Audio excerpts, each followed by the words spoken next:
Следната програма е платена од партнерите и пријателите на Джойс Мајер службите. Рушење на непријателските тврдини, дел 2.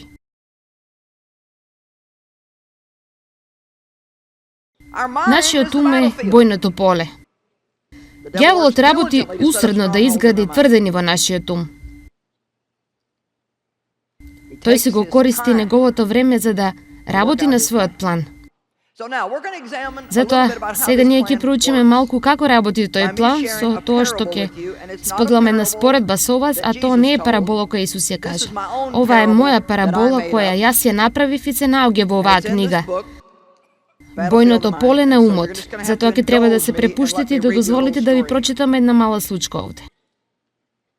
Мери и нејзиниот сопруг Џон немаат среќен брак. Има несогласување помеѓу нив постојано. Двајцата се лути, гневни и обивни. Имаат 2 деца на кои им влијаат проблемите во домот. Тој им влијае во училиштето. Резултатот од несогласувањата во нивниот дом се појавува во нивното извршување на училишните задачи и однесувањето во училиштето. Едно од децата сега има стомачни проблеми заради неговите нерви. Сега некои можеби од вас мислат, па јас сум во брак и тоа со Џон. Многу од вас можат веќе да препознаат кон каде оди ова. Па проблемот на Мери е дека таа не знае како да дозволи Џон да биде водач во нивниот дом. Таа се однесува шефовски. Сака да ги донесува сите одлуки, да се справува со финансиите и со дисциплинирањето на децата. Таа сака да работи за да има нејзини пари, бидејќи таа е независна, гласна, многу бара и замерува. Може би досега си мислите, па јас го имам одговорот за Мери. Таа треба да биде спасена. Треба да го познае Исус. Па погодете, таа го знае Исус. Таа го прими Исус пред 5 години, после 3 години откако се зедоа со Џон. Мислите ли дека немаше промена кај Мери откако таа беше на новородена? Па имаше некои промени.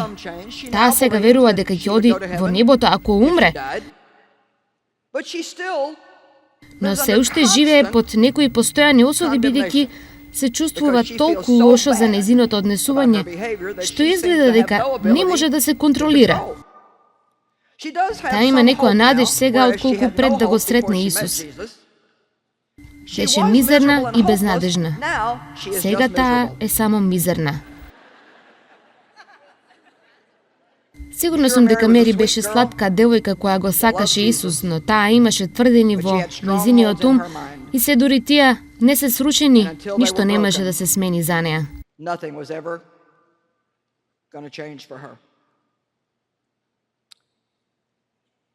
Како дете, Мери имаше екстремно доминантен татко кој често ја тепаше само затоа што лошо се однесуваше. Ако направеше еден погрешен чекор, тој ќе го излиеше неговиот гнев на нејзе. Со години таа безпомошно страдаше додека татко ја малтретираше нејзе и мајка ѝ. Тој немаше никаква почит спрема својата сопруга и ќерке, а нејзиниот брат, како и да е, немаше лоши работи. Изгледаше како тој да беше омилен затоа што беше момче. Додека наполни 16 години, на Мери беше измиен мозокот од сатаната, кој кажуваше лаги кои изгледаа вака. Мажите навистина мислат дека се нешто. Знаете, сите тие се исти. Не можеш да веруваш на ниту еден од нив. Ќе те повредат и искористат. Сега, ако си машки успееш во животот, можеш да правиш што сакаш. Можеш да им наредуваш на луѓето, да бидеш шеф, да се однесуваш спрема луѓето како ќе посакаш и никој посебно не сопругите или ќерките не можат да направат ништо околу тоа. Како резултат на тоа, умот на Мери беше решителен и непоколеблив. Кога ќе си отидам одовде, никој повеќе нема да ме бутка. Јас бев сексуално злоупотребена од мојот татко кој беше алкохоличар, нападен и зол. Ова траеше со години и години и го гледав како си доаѓа дома секоја сабота навечер целосно пијан. Многу ноќи ја тепаше мајка ми. Мајка ми не знаеше што да стори за оно што тој ми го правеше, па затоа таа се сврте кон брат ми и го обожаваше и ме остави во ситуација во која бев. Затоа јас немав многу добро мислење за мажите. Направи внатрешни ветувања. Направив ветување со себе си. Бог сака да има завет со нас и да се грижи за нас. Тој не сака ние да имаме себичен завет каде што велиме: кога ќе излезам одовде, никој никогаш повеќе нема да ме повреди. Јас ќе се грижам за себе си, нема никогаш да барам нешто од никого. Сега, некои од вас немаат поим за што зборувам, но колку од вас имаат? Колку од вас го сваќате ова и вие сте како бев таму, го правев тоа, знам точно за што зборуваш. Затоа сега Мери имаше вистински проблеми, бидејќи таа дојде во овој брак сакајќи да биде сакана, сакајќи да даде љубов. И таа имаше навистина лош став кој доаѓа од сите лаги што ја ги кажала сатаната сите овие години, земејќи една случка и кажувајќи: секој мажел е таков, сите се такви, не можеш да веруваш на никого, ти треба да се грижиш за себе. Па сега таа е во заедништво со Бог кој сака да се грижи за неа, но таа воопшто не знае како да дозволи Бог да се грижи за неа. Таа е христијанка, сепак. Оди на црква, но не знае доволно за да почне да сваќа: јас бев ограбена. Ѓаволот ме лажеше и ние ќе имаме преобразба во овој живот.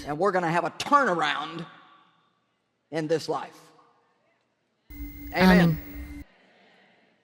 Мери не може да се ги контролира нејзините постапки. Едноставно бидејќи не се ги контролира своите мисли. Таа не се ги контролира нејзините мисли затоа што не знае дека тоа е можност. Сега, работите што јас ке ги поминам вечерва, обидувајќи се да поставам темел, е дека вие не треба да мислите на се што ќе ви падне на ум.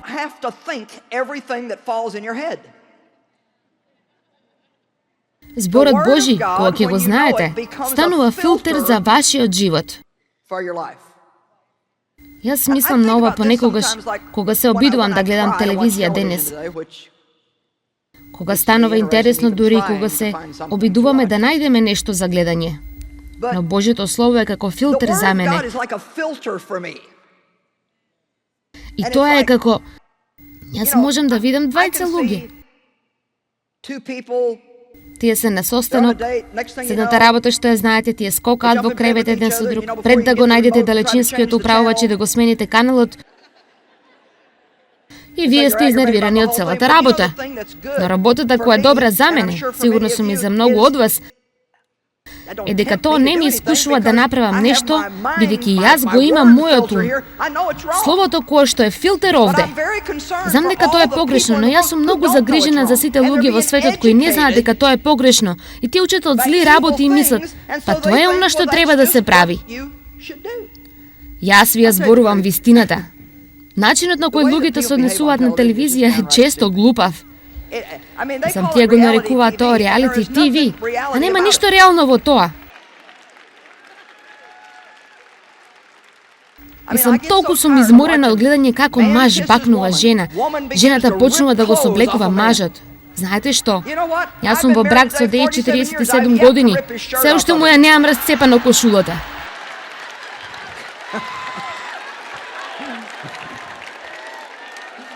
Леле.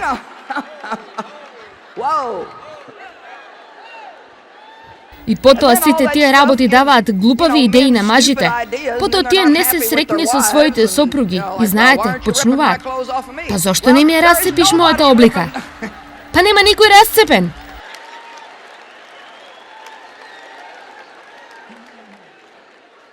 Може би мислите: мил Господе, таа жена е луда.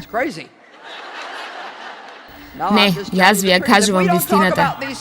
Ако не зборуваме за овие работи каде што треба да зборуваме, како некој ќе остане настрана од неволји. Не треба само да ви зборувам за религиски доктрини. Исус ми кажа да одам и да ги учам луѓето како да живеат спрема Неговото Слово. Така вие разбирате што зборувам. Сега. Ајде да зборуваме за Џон за малку, бидејќи Џон си имаше некои своји работи.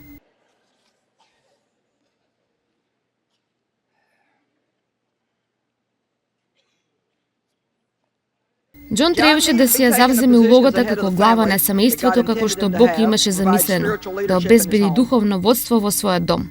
Џон беше на новороден и го знаеше редот за фамилиарниот живот. Тој знаеше дека не треба да дозволи на својата жена да контролира во домот, финансиите и децата и со него. Тој го знаеше сето тоа, но не правеше ништо околу тоа, освен да се чувствува поразен и да се повлече во гледање на телевизија и спорт. Џон живееше на неговата клацкалка. Требаше да прави многу работи, но како Мери, тој исто имаше погрешно размислување заради начинот на кој беше одгледан. Ајде да ви кажам нешто.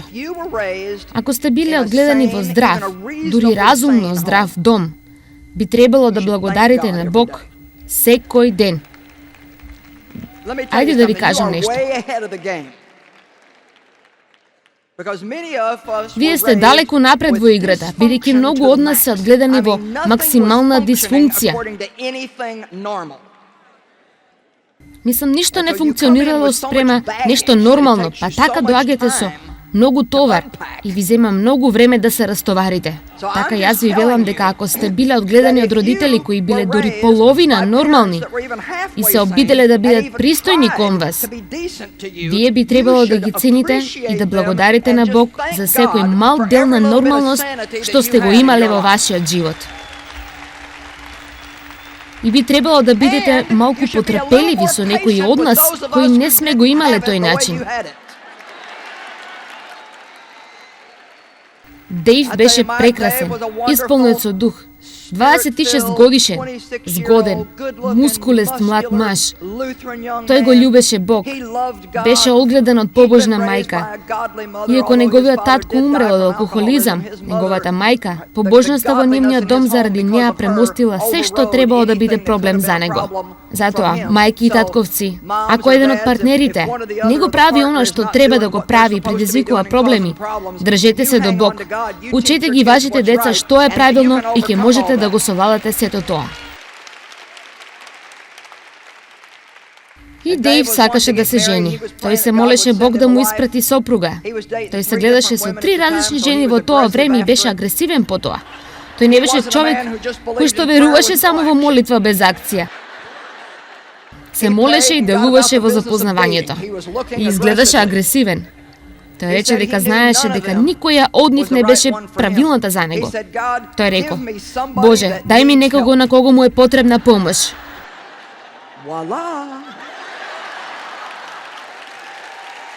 И еве мене.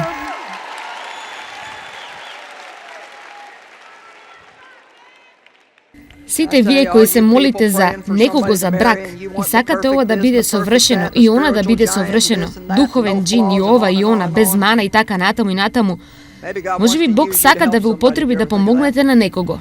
Дали некогаш сте помислили на тоа? Да, продолжете така. Да, Џон требаше да прави многу работи што не ги правеше, но тој исто имаше размислување кое отвори врата за ѓаволот за да го држи заробен. Како што гледате, има исто и војна која се одвива во неговиот ум. Еве како се одвива. Двајца луѓе во брак не се поднесуваат, се смешкаат еден на друг, имаат раздор во нивното срце, битка во незиниот ум, во неговиот ум, ѓаволот работил на нив двајцата со години. Добивале погрешно размислување, нема надеж без Божјото слово. Нема апсолутно надеж се додека луѓето не ја научат вистината и не дозволат вистината да ги ослободи. Ние треба да научиме како да размислуваме правилно ако некогаш очекуваме да живееме правилно. И вие можете да се размислувате и да го правите тоа со цел. Не мора да размислувате на се што ќе ви падне на ум. Ако имате доволно од Божјото слово во вас, кога ќе дојдат погрешни мисли, нема да ве обземат, но само за неколку минути си мислите: тоа не е од Бог и нема да си го трошам времето вртејќи го тоа низ мојот ум.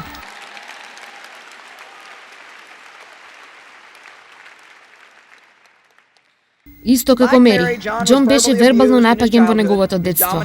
Неговата доминантна мајка имаше остар јазик и постојано кажуваше навредливи работи. Како: Џон, ти никогаш нема да постигнеш ништо, ти си губитник. Џон се обидуваше многу да удоволи неговата мајка, бидејќи го посекуваше нејзиното одобрение како и сите деца. Но колку што потешко се обидуваше, толку грешки правеше. Имаше навика да биде несмасен на неговата мајка, секогаш имаше нешто да му каже. Му велеше дека е кретен, а тоа го правеше нервозен и испушташе се повеќе работи. Тој беше искусил несреќни одбивања од децата со кои сакаше да биде пријател. Потоа му се допаѓаше една девојка од средното училиште. Таа го отфрли. Потоа учителот го отфрли. И така добивате тема и така натаму и така натаму. Џон е незначаен тип на личност кој едноставно не избира да прави промени. Со години тој имал мисли насочени кон него кои одат вака некако. Па нема смисла да кажеш на некој што сакаш, бидејќи тие нема и така да те слушаат. Ако сакаш луѓето те прифатат, треба само да бидеш тивок и да се согласиш со тоа што тие го сакаат. Само остави ги работите. Ништо од она што го зборуваш нема да направи некоја разлика. Нема смисла да кажуваш нешто. Неколку пати тој се обиде да застане зад некои работи и изгледаше дека секогаш губеше и конечно сам одлучи дека соочувањето едноставно не беше вредно за напор. И така на крајот ќе загубам, па тој заклучи. Зошто би се обидел нешто? Така тој живееше во неговата клацкалка, а Мери трчаше наоколу, декларирајќи се и борејќи се. А потоа одеа во црква во недела наутро. Тажно да се каже, ова е прилично точен опис на многу, не на сите, но на многу христијански фамилии и христијански домови.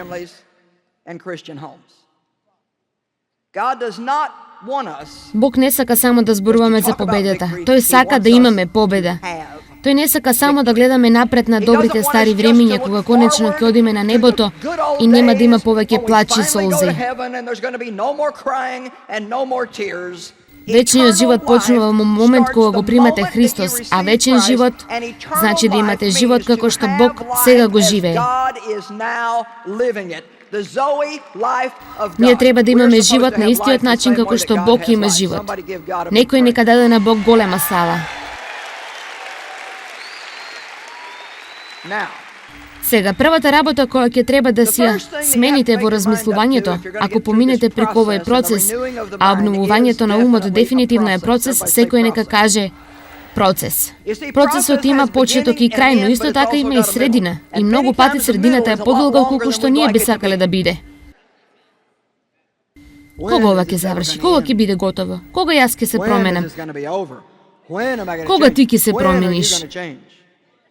Се надам дека некои од работите што јас ги споделив со вас овој викенд ќе ви помогнат да направите нешто што јас не знаев како да го направам, што никој не ме научил како да го правам. Но се додека јас правев се погрешно и го научив по тешкиот начин, можеби вие би можеле да слушате и би можеле да ви спаса малку агонија. Духовна зрелост одзема време.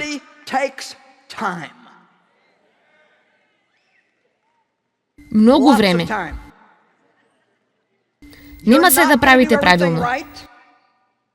Оние од вас кои го примија Христос вечерва, сите ваши гревови беа простени, но не ги исповедавте сите гревови. Секој грев кој некогаш ќе го исповедате. Сите ние правиме грешки. Но добрата вест во врска со Евангелието е додека ние го минуваме ова патување, ако знаеме кои сме во Христос, нема потреба да страдаме од вина и осуда над секоја грешка што ја правиме. Тоа исто така е еден напад на нашиот ум. Сатаната е обвинувач на браќата.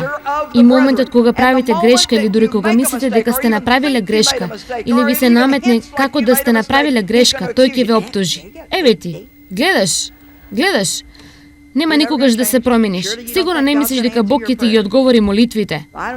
Мислам дури не си спасен. Како можеш да веруваш дека си спасен, а да се однесуваш така? И јас ви велам дека ако вие навистина ја разберете вистината на Евангелието, дека додека одите низ ова патување, ќе можете да уживате во секој момент со себе си и вашиот живот. Јас не уживав многу во моето патување, но би сакала мојата болка да се исплати за некого и се надевам дека можете да бидете вие. Сега, научив благодарење, можеби пред 15 години, но ги изгубив првите можеби 16-17 години лутајќи низ пустината. Ке зборуваме за израелците и зошто поминале 40 години за едно 11-дневно патување. Некои од вас мислат, бев таму, го поминав тоа, знам точно за што зборуваш. Околу и околу истата глупава планина за последните 20 години. Не е по моје, се лутам, не е по моје, се гневам, не е по моје, станувам лута.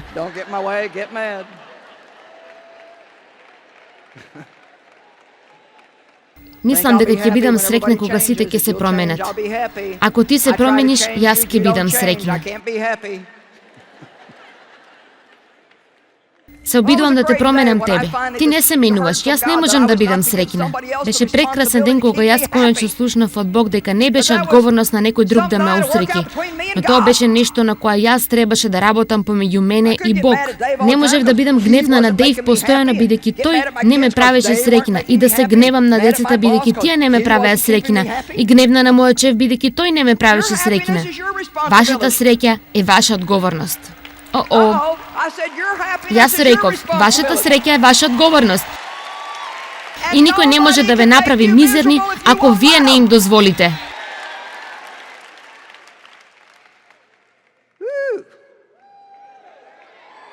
Леле, ова може да потрае подолго отколку еден викенд. Не знам.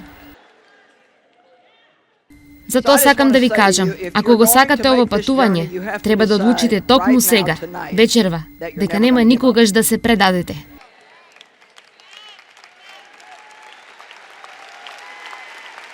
Никогаш нема да се предадете, не ми е грижа колку пати ќе паднете, праведниот паѓа 7 пати и станува пак. Не се уморувајте во правење добро, зашто во право време ќе жнеете ако не се уморите. Што е право време? Само Бог знае и тој не ни кажува. Не знам, сите сме различни. Бог треба да се справи со секој од нас на различен начин. А тој има различни планови за секој од нас. Некои се потишки отколку другите. Некои се малку побавни да научат од други. Добрата работа за Бог е дека никогаш не паѓаме во неговото училиште, бидејќи продолжуваш да го полагаш тестот повторно и повторно се додека не го положиш. Бог никогаш нема да се откаже од вас, па затоа и вие не треба да се откажувате од него. Бог не ослободува, според повторените закони, малку по малку. Тоа е она што го вели. Тој. И Господ, вашиот Бог, ќе ги исчисти тие народи пред вас малку по малку. Кој сака малку? Јас не сакам малку. Нема ништо во тоа малку што ме восхитува. Јас сакам големо, смело, агресивно. Се, сега, бргу. Не ми е грижа за бавното, малку по малку.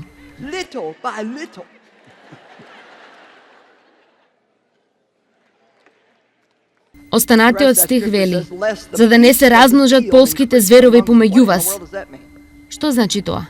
Па јас верувам дека зверот е гордоста и искрено мислам, ако Бог дојде и ни избави, само така, ви велам, ние ќе сакаме остатокот од нашиот живот да даваме лекции за победата на секој кој ќе го сретнеме. Нема да има ниту капка понизност во нас, ниту ќе имаме некое разбирање ни што поминуваат луѓето. И да ви кажам нешто, кога ми велите, јас минувам низ ова, имам тешко време со ова или она, тогаш знам за што зборувате. Знам и кога го споделувам Божиот збор со вас, не го вадам ова од книгата за проповеди. Јас го споделувам мојот живот со вас. Јас ги преживеав овие работи. И знам дека Божјото Слово делува. И ако вие го научите тоа и го примените во вашиот живот, можете да бидете целосно променети.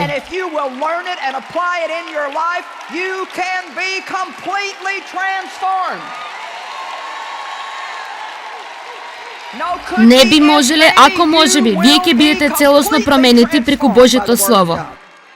Тоа е полно со сила за да донесе исцеление во секоја област на вашиот живот. Секоја област од вашиот живот.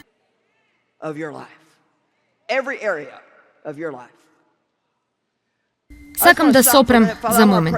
Татко, сакам да се молам за секого овде и секој кој гледа на телевизија кој има проблеми со грбот. Ти благодарам, Господе, од врвот на ребетот се до долу, се да се намести. Сите прашилни се исцелени, сите дискови се здрави. Барам да ги оздравиш луѓето од повреди. И барам да ги допреш токму сега во името на Исус, дури луѓето кои гледат на телевизија. Допри ги нив токму сега. Се молам со молитва на вера и барам да ги оздравиш луѓето со проблеми во грбот. Во името на Исус, амин. Имајте малку исцелувачка поза токму таму. Амин. Amen.